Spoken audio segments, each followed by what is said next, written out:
If you make or promote films for a living, you expect your work to generate criticism.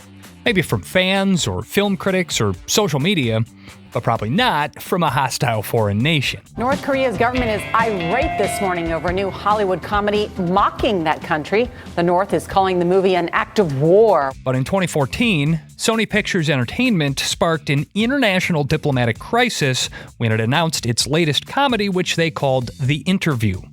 The Interview starred Seth Rogen, James Franco, and a parody version of North Korea's ascendant dictator. The film, The Interview, takes aim, literally, at 30-something dictator Kim Jong-Un.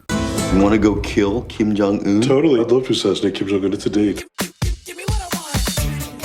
And while getting flamed on Rotten Tomatoes is usually the worst thing that can happen if someone doesn't like your flick, the North Korean regime took film criticism to new extremes, threatening death and destruction if the movie ever screened for audiences. Actor Seth Rogen, who stars in the film, tweeted, "People don't usually want to kill me for one of my movies until after they've paid $12 for it." But Michael Lynton, who was the CEO of Sony Pictures Entertainment at the time, says all the experts said there was no actual threat and no reason not to go forward with the movie launch. On the face of it, you wouldn't have thought that this was a threat.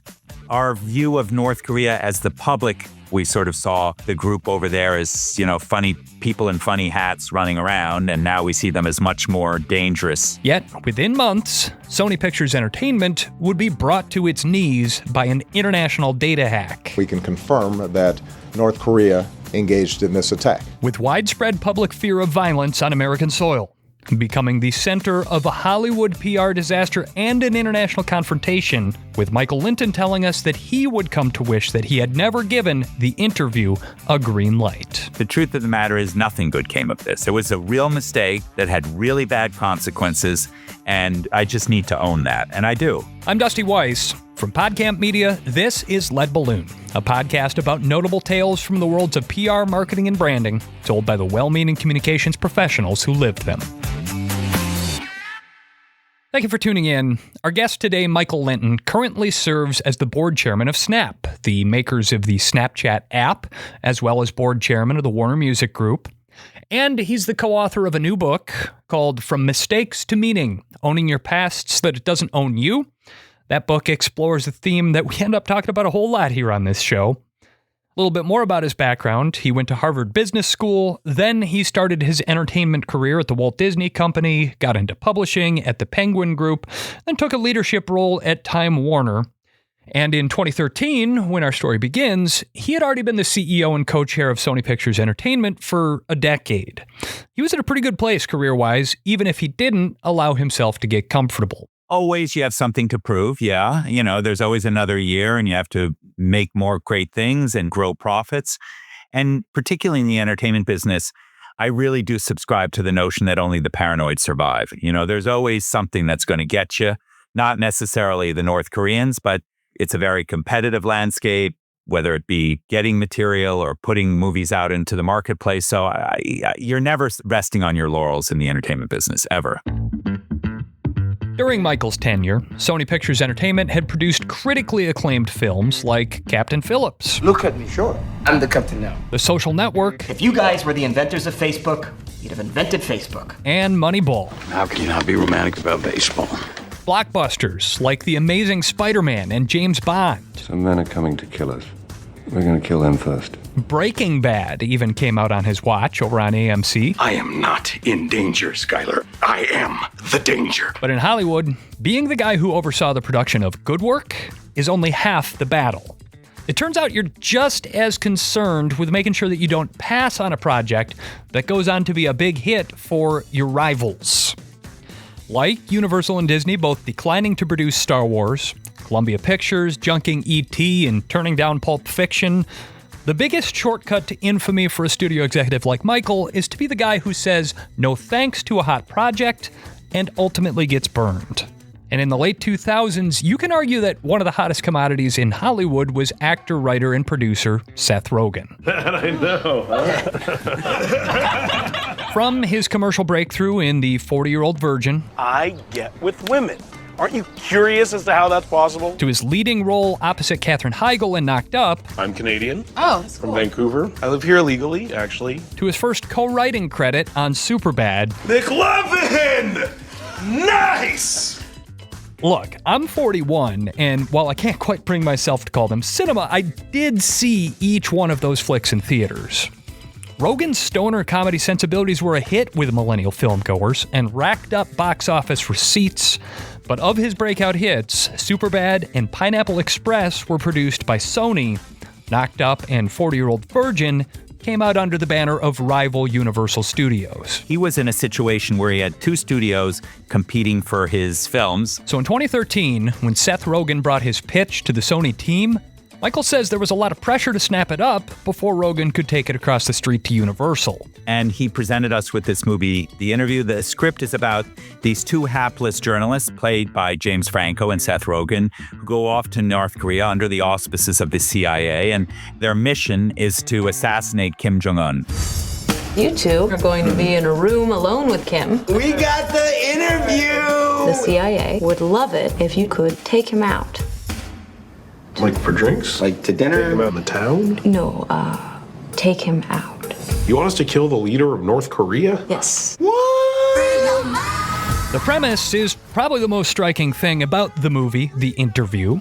Throughout the early 2000s, U.S. news outlets regularly devoted airtime to the totalitarian regime's haphazard pursuit of a nuclear weapon. And President George W. Bush even included North Korea among his three-nation axis of evil, supposedly existential threats to the United States along with Iraq and, Iran. But with all their bombastic threats and seeming militaristic impotence, the Kim regime was also a regular target for American comedians, including in the 2004 puppet-centered film by Trey Parker and Matt Stone, Team America World Police. I'm so lonely. Though Kim Jong-Un and his father Kim Jong-il, who preceded him as supreme leader, made easy targets for comedy with their unearned pomposity, their well-documented cruelty, and, let's just say it, their goofy appearance, the original concept for The Interview centered on the assassination of a fictional dictator in a made-up foreign nation. But following the death of Kim Jong-il, Seth Rogen, his co-director Evan Goldberg, and screenwriter Dan Sterling made the fateful decision to focus on North Korea. Seth and his producing partners and his co-writer felt very strongly that to ground this thing as much as you could in reality, that was hugely important to them because, you know, there were times in the process where we thought maybe this isn't the greatest idea and tried to persuade him not to do it. And he really stuck by his guns on that point. And when Seth Rogen, a Hollywood hitmaker with seemingly limitless appeal to the coveted 25 to 35 demographic, brings you first dibs on a script that you know your competition could hoover up, Michael says there's a lot of pressure to dive in head first. Now, under normal circumstances, what would have happened was we would have put together a group of individuals for a meeting. Those people would have included somebody from marketing or finance, public policy, because it involved the subject matter we're describing, creative, obviously, and sat around a table and debated the merits of the movie, financial and otherwise, and then come to a point of view. And that absolutely did not happen this time. What happened instead was Amy Pascal, who was running the studio, who was my partner there, she was very enthusiastic about the movie. And what we decided to do was do a read-through. And at a read-through, what you do, and you do these oftentimes with comedies in the movie business, because jokes present themselves better off the page and spoken than they would do on the page. So you try and see whether it's as funny as everybody thinks it is. All the actors were there. They were dressed very casually, as were the creative staff, including Amy. I walk in and I am not just the suit, I'm in a suit. And I am the one person actually who is really on the fence about it. And this was my role more or less for those many years at the studio, was I was the guy, not who was Mr. No, but was the voice of caution, I would say. We had the read through. It was very, very, very funny. And everybody jumped up at the end and said, we got to make this. This is great, including Amy, including the other creative folks working with Amy. And very much unlike me, I jumped in there and I said, let's do this. In a moment of enthusiasm and in a moment of desire to be part of that group, I said, yes, let's do it. And that proved to be a big mistake. Production began on the film in Q4 of 2013, and by June of 14, the movie was the talk of the internet after the studio dropped a teaser that went super viral.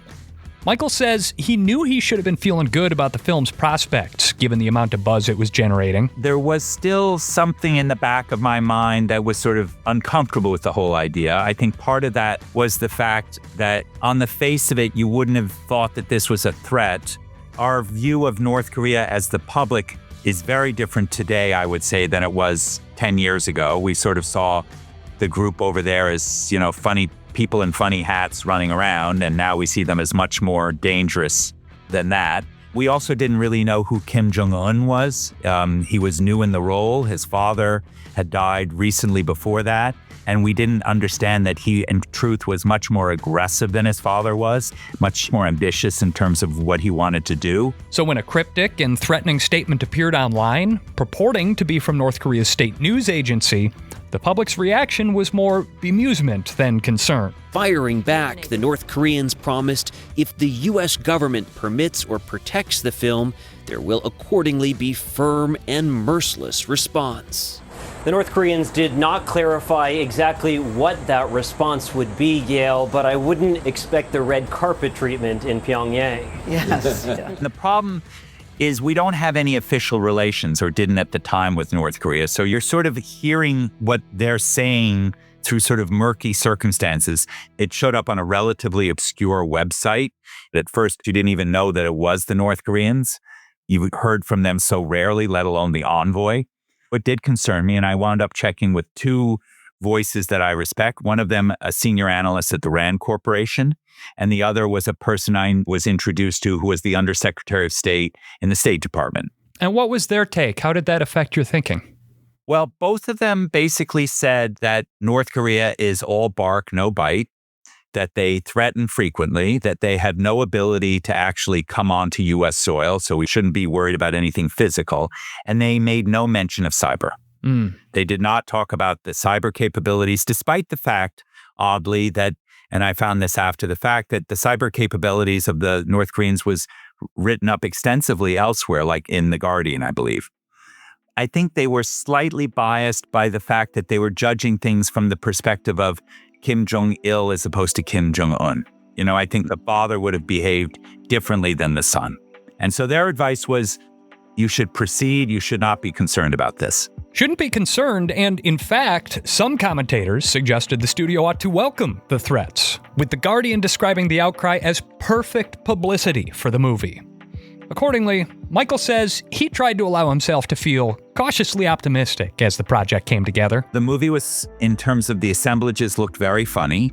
I don't normally in my job, because I was the CEO and responsible for movie and television and music. You got a lot of balls in the air. Well, it's not my job to look at dailies or assemblages, but in this particular case, I did, because it was a sensitive piece of material. We actually embarked on a whole series of edits that were being suggested to minimize the assassination scene in the hopes that it might prove to be less offensive. Ultimately, I think that didn't bear a lot of fruit. But what we saw looked very funny. Yeah, it looked like an R-rated comedy from Seth Rogen and James Franco that was extremely commercial. And that was the extent of anyone's expectations for the movie. Controversial, goofy, and extremely commercial. Until November 24th, 2014, the Monday of a short Thanksgiving holiday week, as Michael Lynton was on his way to the studio in Culver City, California. So I was driving to work. It's early in the morning. It's probably 8:30, 8 o'clock in the morning. And I get a call from our CFO, Dave Hendler, and he said, Michael, we have a problem. It appears that all of our computer systems are down. A huge number of our laptops are actually no longer functioning. It's not just the internet or something being down. Something happened that fried the computers.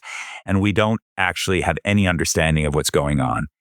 And I get to the studio, and, a studio is a lot like a college campus. It's about 40 acres, depending on the day, because you got a lot of day workers coming in onto the sound stages, but you have between 5,000 and 6,000 people, maybe a few more, just mingling around. And when I got there, there was a large crowd in front of the main office building, and they were really perplexed. And the problem is that nothing worked. We had no email. All the systems were down, and the only way we could communicate with each other was through text chains. not just domestically, but with all of our, affiliates outside the United States. And that was the first inkling that we had a huge problem. I called the FBI to come in because we quickly suspected that there had been a cyber attack of some sort. We didn't know that it was North Koreans. The FBI was terrific. They came very quickly and started doing their forensics on the matter. And then things started getting uglier. So, coming up after the break, how a foreign data intrusion by a reclusive dictatorship caused one of the biggest 21st century PR debacles for a Hollywood studio, with long-reaching consequences that almost kept the interview from being seen by public audiences and made Michael Lynton a target for some high-ranking criticism. I'm in my car and the phone rings, and it's the President of the United States. And he said, come on, killing a foreign leader of a hostile nation in a movie? Don't you think that's a mistake? That's all coming up in a minute here on Lead Balloon.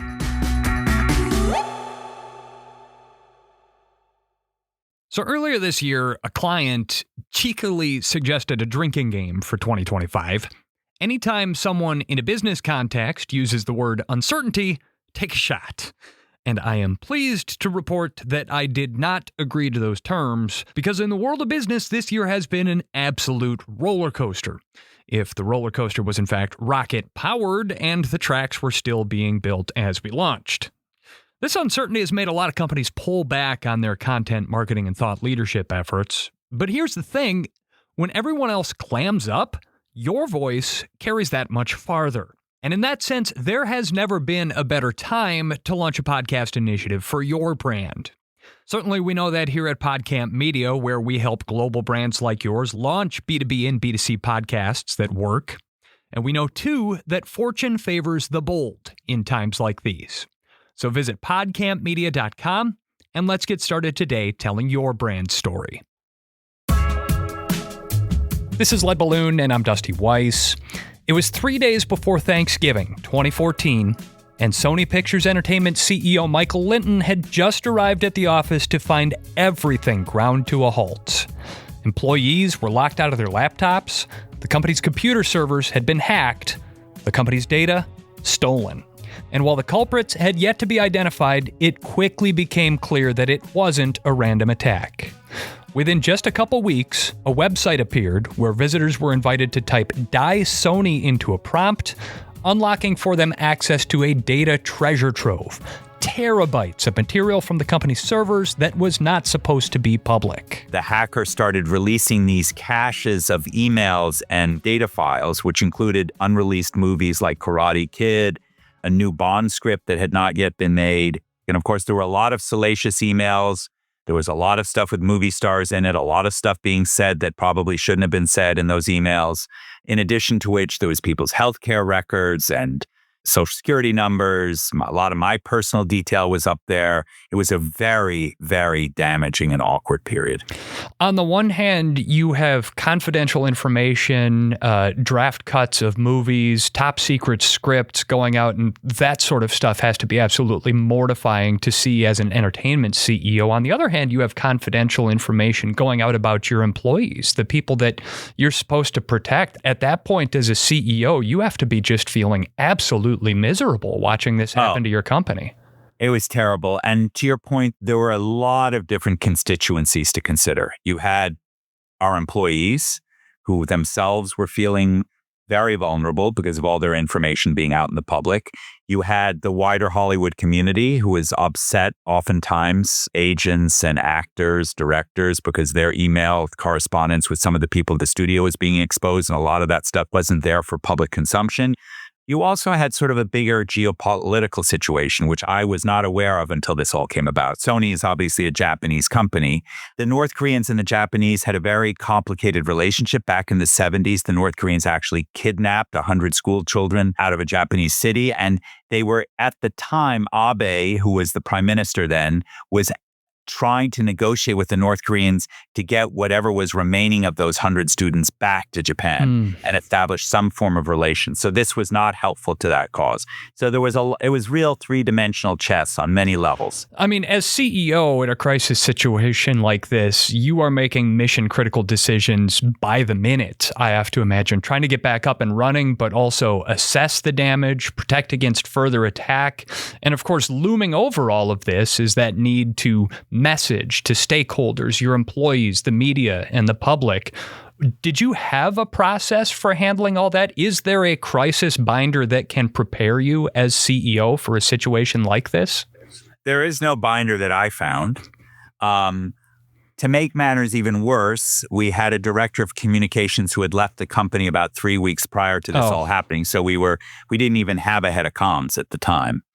I spoke to a couple of people, other CEOs who had been through not a hack like this, but had been through big crises. And they gave me a couple of very good pieces of advice, which I stuck to. One of which was the CEO's job in this instance is to manage the crisis. You are no longer managing a company, you're managing a crisis. And that means that you basically tell the heads of the divisions, whether it be the person running the television division or the home entertainment division or the movie, whatever it is, you do your job. Call me when you need me. I'm doing this thing. This is my job now for the foreseeable future. The other piece of advice which proved very useful was make decisions quickly and always with imperfect information. To your point earlier, Dusty, stuff comes at you all the time. You have to make very quick decisions. Otherwise, events overtake you. Oftentimes, you really don't know whether you have the right set of facts, the right information to make the decision. So you're dealing with marginal stuff.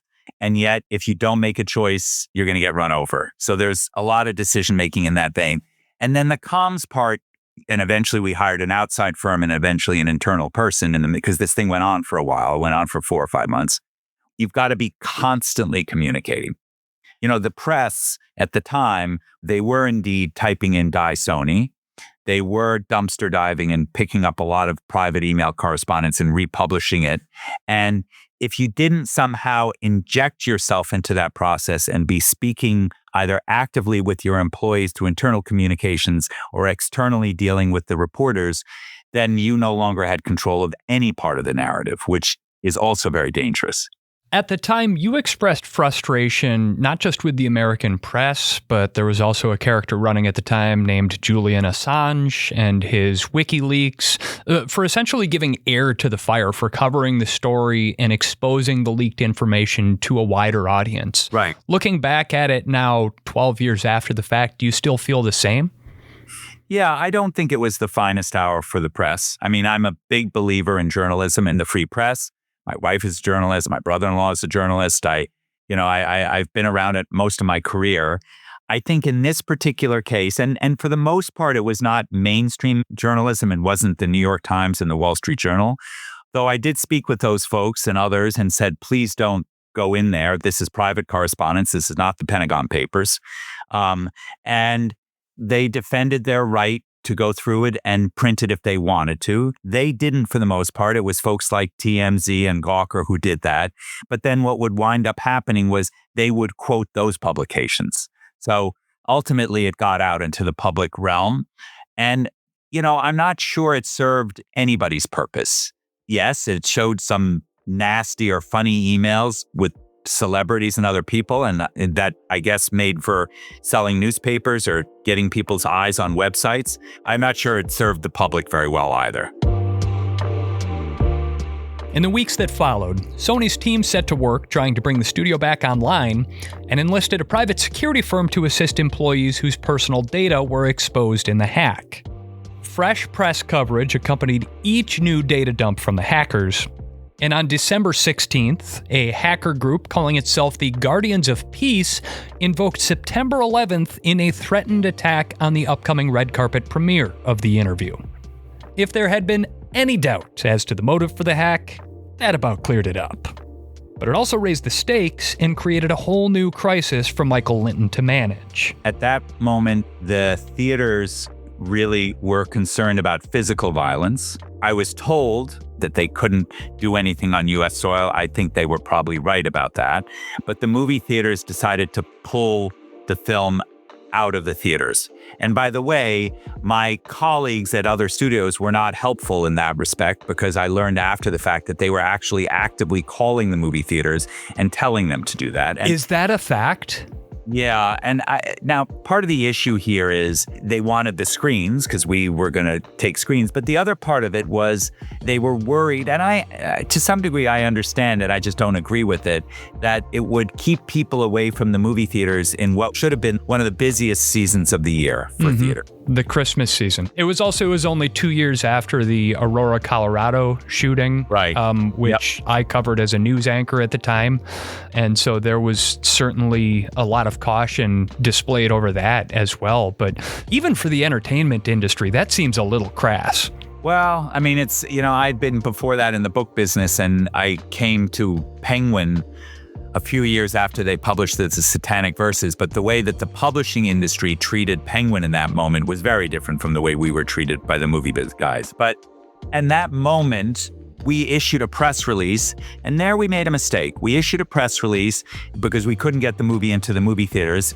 And it's an interesting moment where I can't remember exactly what the line was, but how much difference a word makes. So the release basically said, because the movie is now being pulled from theaters, we don't have a plan as to how to release it. And what we should have said was, we do not have a plan in this moment or for now.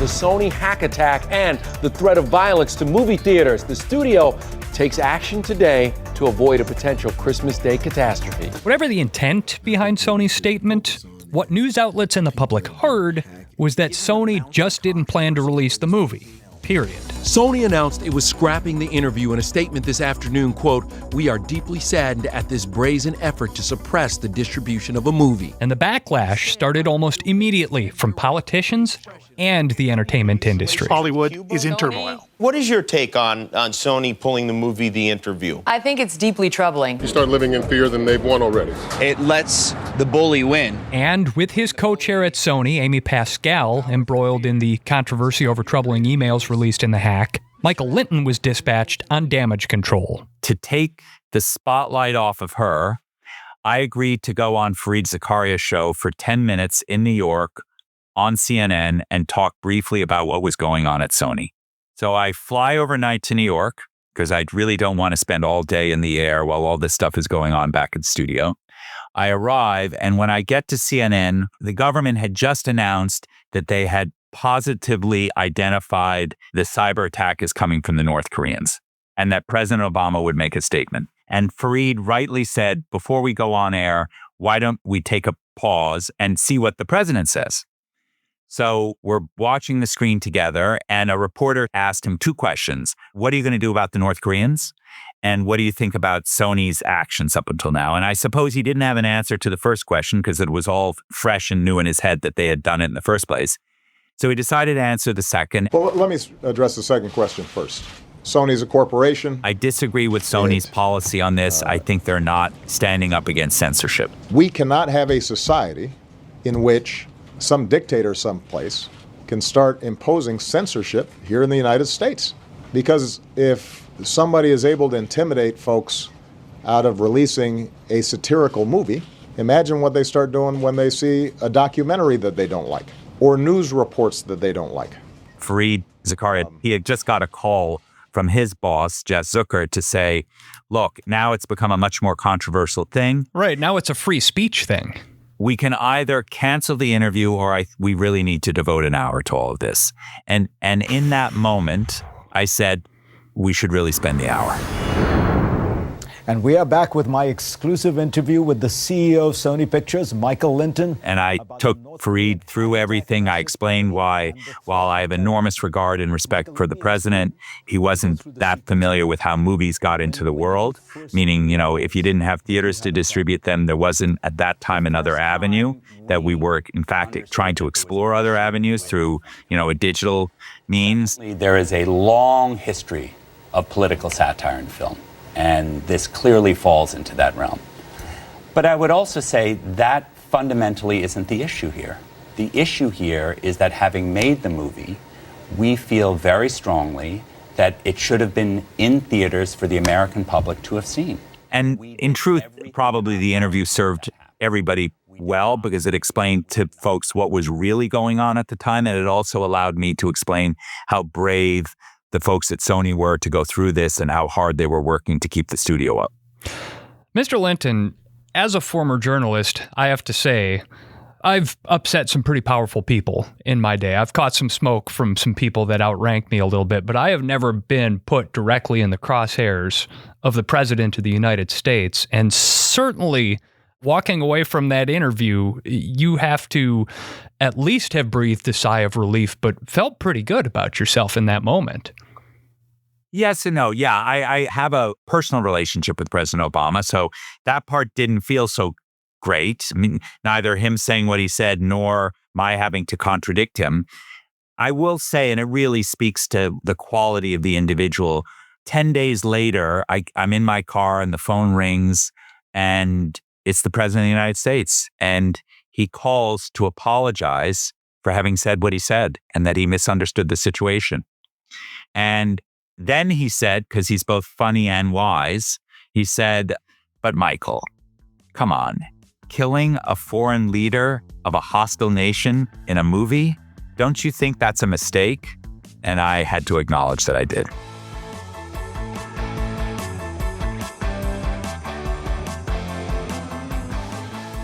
Michael ended his appearance on Fareed Zakaria's show by promising that they would find a way to distribute the film.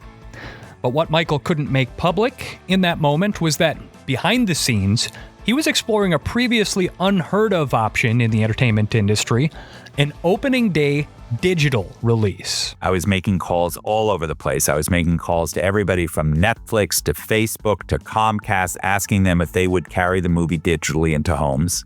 And eventually, there were two places that were super helpful to us. One was Google. Eric Schmidt actually called me, was running Google at the time, and they had just hardened their systems, and he had spent time in North Korea, and he was eager to try an e-commerce play up on Google Play and put the movie out that way. And the second call was from Mike Moritz, a very successful and prominent venture capitalist who had backed a company called Stripe, a guy called Patrick Collison.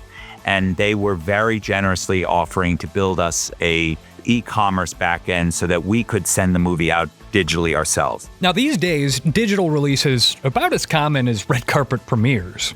But in 2014, a straight-to-digital release was fairly unheard of for a high-profile Hollywood debut.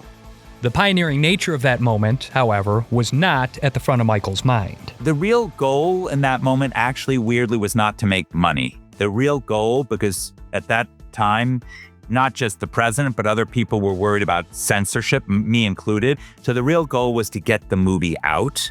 We decided to price it because normally, well, nowadays it's $20, but you would have priced it at about $15.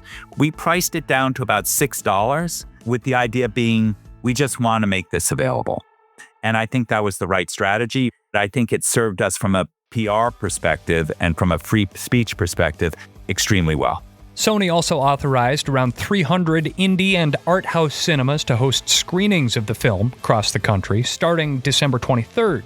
And the early response was resounding. They have been inundated with calls and all of the tickets are sold out. And so they're thinking about adding more showings of it. And I think for a lot of people, it's a way to take a stand for free speech. I think that's what's driving a lot of this, and just pure curiosity, too, after all the hype over this movie. The film grossed $40 million in digital rental revenue, making it Sony's most successful digital release to date. It earned an additional $12 million worldwide at the box office, all on a budget of $44 million. So it technically turned a profit, though certainly not laughing all the way to the bank kind of money. And yet, Michael Lynton still calls it the biggest mistake of his career.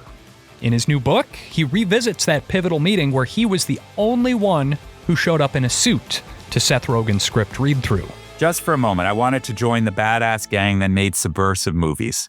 For a moment, I wanted to hang as an equal with the actors. I had grown tired of playing the responsible adult, of watching the party from the outside while I played Risk. My middle school self took over, and my adult self lost the courage to disappoint the other kids. And the company, its employees, and my family, and I all paid dearly. You go on to say in the book that you never really felt like you fit in Hollywood, that you hoped that this movie was going to be your ticket to the cool kids table in Hollywood, and that maybe blurred your judgment a little bit. Do you think that it might be kind of surprising to folks from outside the industry that the CEO of Sony Pictures Entertainment, someone who has worked and succeeded in a cutthroat entertainment industry for decades, someone who is achieved at the very highest level in an industry where so many people aspire to just get a foothold, do you think that it might surprise people to hear that someone like you could still feel like an outsider there? Yeah, I do. I mean, I'd been in the job at that point for over a decade, and I would then go on to do it for another 5 years.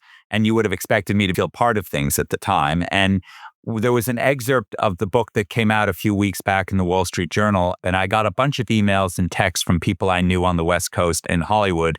And the reaction was one of three things. Wow, I'm really surprised that you felt that way. 2, why would you ever admit to what you've just admitted? Or 3, which actually was the majority of them, people saying, I've had similar feelings about things. And, I'm very glad that you've expressed them because it gives me the license and the courage to do the same. And coming back to the book and the process of the book, what we discovered was that a lot of our sort of biases or the way we see the world are defined by what's called a schema. A schema is sort of a shorthand for how to analyze or view something in the moment. A version of a schema, by way of example, is you're going into an elevator, right? Mm-hmm. And the first person who goes into an elevator, normally, if there's a bunch of people about to go in, goes into one corner, the second person into a second, each corner. That's the schema that we understand how to go into an elevator with. If everybody just piled in, it would be awkward. And we sort of subscribe to that. These schemas are formed throughout our life, but especially early in our life, and they're very helpful for us to make decisions along the way because they give us a quick way of understanding things, analyzing things, understanding how to respond to things. But in certain cases, those schemas can take us to a place we don't want to be, particularly when they're used out of context or incorrectly. And in my case, I developed a schema as a kid. My sister and I were moved with our parents from America to the Netherlands, to Holland, when I was 8 or 9 years old. And I was put right away into schools there. I didn't speak the language. And as a result, I was a lonely kid. I really wanted to be part of the gang and to be accepted. I wanted to be part of that cool group of people. And that schema stayed with me and traveled with me throughout my life. And I think what happened in that room after the read-through was that schema came up out of me, and it informed the decision to say, let's make this, because I wanted to be part of that gang and that group. I didn't want to be in my suit any longer. And, a big mistake was made as a result.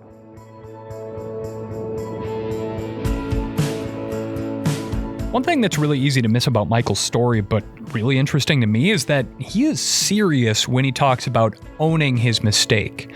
Sure, lemons were handed out, lemonade was made, but when I served him up the opportunity to try to brightside the whole thing, he really shut it down in a way that I haven't seen before as an interviewer. Was there anything good that came about as a result of all this from your perspective? No.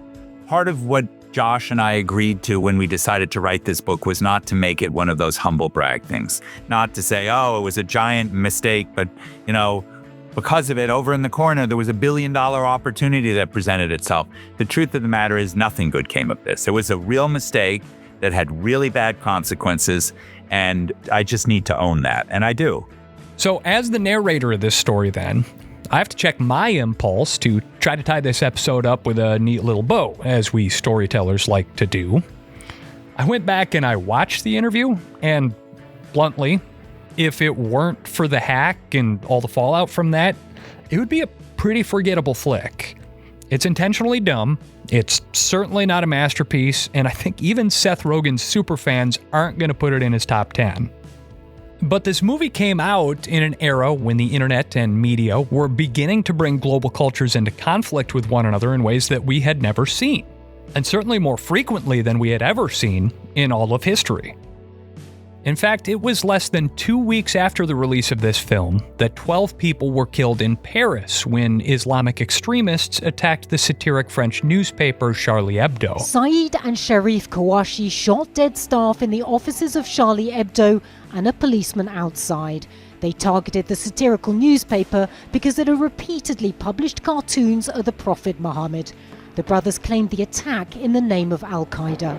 Here in the United States, and more broadly in Western culture, we have a long history of using comedy to hold the powerful to account, of holding nothing so sacred as to be above mockery. There's been a backlash against that in the current political climate, but from Mark Twain to Charlie Chaplin, from Jon Stewart and The Daily Show to Pussy Riot in Russia, artists and comedians have always proudly been a force for social change. Seth Rogen himself said that he hoped that bootlegs of the interview would be smuggled into North Korea and inspire a democratic resistance there. And Dan Sterling, the screenwriter of the interview, said this: "If all countries made satirical movies about each other and that was the only way we all thought, what a great world we would live in." So while Michael Lynton stands steadfast in his belief that greenlighting the interview was the wrong thing for him to do in 2013, he's equally resolute that once the hack had happened, releasing the movie was the right course of action in 2014. You don't, in my opinion, get to pick the battle you want to fight on the censorship front. Meaning, there are many more important movies than The Interview. There are many movies that have more significance and consequence. But the issue isn't that you're defending something that's important. The issue is you've committed to putting that creative work out, and to just stop doing that because some external force tells you you can't, that is censorship. And that you cannot bow to. And that we made every effort not to do. Well, it doesn't take a whole lot of creative extrapolation to see how this story of clashing cultures can be applied to modern day events, but I really appreciated the insight and the honesty that you brought both to our conversation here, but also to the book.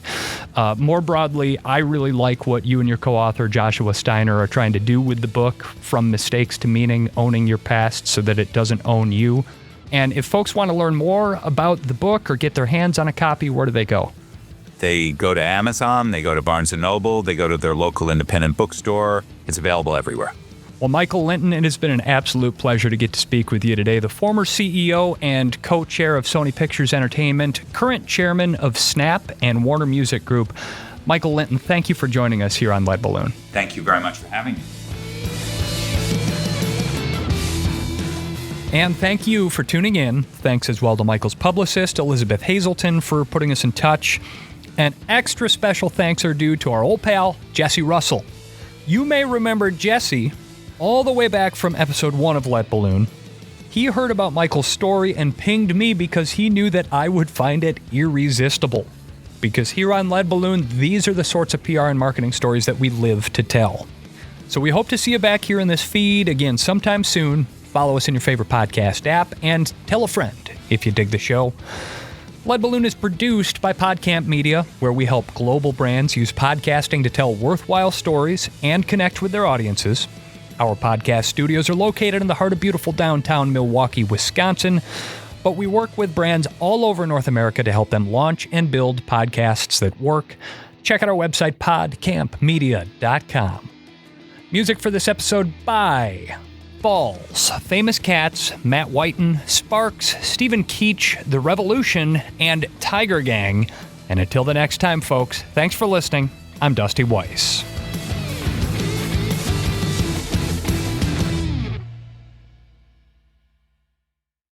Email signature management usually lands with IT. It starts small. A few templates, a few new employees, a few updates. But then the organization grows, meaning more employees, more devices, and more outbound emails. Exclaimer is centralized email signature management for IT. No scripts, automatic deployment, and easy integration with your existing email platforms. Visit exclaimer.com to learn more.